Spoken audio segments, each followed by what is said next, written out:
Sa kabaong na lamang muling masisilayan ng naulilang pamilya si alias Michelle, ito'y matapos ma-recover ng 17th Infantry Battalion ng Philippine Army at ng PNP ang kanyang katawan sa bayan ng Rizal, Cagayan noong Martes, September 12. Joint operation po tayo with the PNP para i-recover po to yung bangkay po ng isang katutubong Amazona na si Michelle.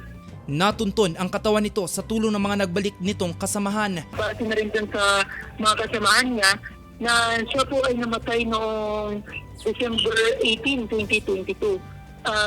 Yung pangyayari po kasi sir is kasagsagan ng bagyong Rosal that time, kung saan po ay nadaganan po siya ng isang malaking kahoy. Dahil po nadaganan na siya, nung nakuha po siya ay nagukay po ng malalim na hukay lang yung mga kasama niya. 2 taon umanong nanilbihan si alias Michelle sa Komiteng Probinsya Cagayan at Komiteng Rehiyon Cagayan Valley bago ito masawi. Samantala, nahukay din hindi kalayuan sa kanyang labi ang M16 rifle at mga bala.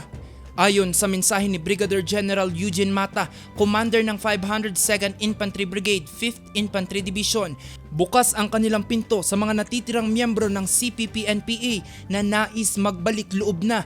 Dagdag niya, may mga programa ang pamahalaan para sa kanila.